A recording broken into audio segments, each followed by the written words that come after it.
Bonjour à tous, aujourd'hui on se penche sur une combo utilisant Céleste, la chevalière runique. Normalement c'est une synergie puisque c'est 3 cartes et non pas 2, sauf qu'en fait, comme Céleste peut être un commandant, en duel commander, bah on a juste 2 cartes à rassembler et donc ça fait bien une combo. Alors, il nous faut quoi? Premièrement, il nous faut une créature avec la persistance. Murderous Redcap, par exemple, ce sera mon préféré. Mais on a aussi la clique du marionnettiste, qui est plutôt sympa, qui ranime les créatures du cimetière adverse. Et sinon, on a Kitchen Fix, mais je l'aime pas parce que c'est pas Mardo. Honnêtement, les autres créatures avec la persistance, bon courage pour les jouer, elles sont toutes plus mauvaises que les unes que les autres. Mais enfin bon. Deuxième objet de la combo, un permanent permettant de sacrifier. On pense immédiatement au bombardement de gobelins, c'est mon préféré, mais on a aussi l'autel de la démence, qui vous permet en sacrifiant une créature d'avoir un effet de meule, et on a l'autel Phyrexian, qui vous permet en sacrifiant une créature d'avoir un mana de n'importe quelle couleur.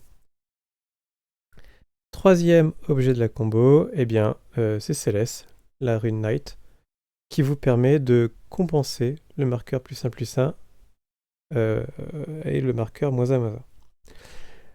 Autrement dit, vous compensez l'effet de persistance.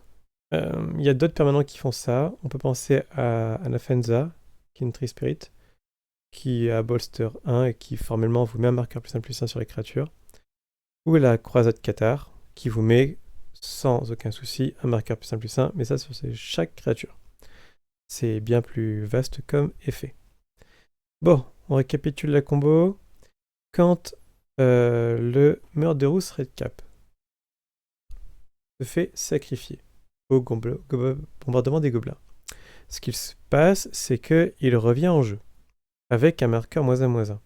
Sauf que Céleste, le voyant arriver en jeu, depuis le cimetière, lui fournit un marqueur +1/+1.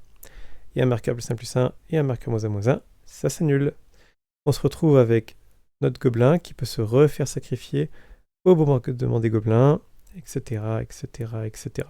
Autrement dit, vous avez une boucle, une infinité d'arrivées en jeu, et les effets dépendent vraiment des objets que vous avez utilisés. Avec le gobelin, c'est dégâts infinis. Avec bombardement des gobelins, c'est dégâts infinis. Avec l'autel de la démence, c'est une meule infinie. Avec la clique, vous ramenez toutes les créatures du cimetière adverse en jeu. Bref, là, c'est à vous de vous faire plaisir.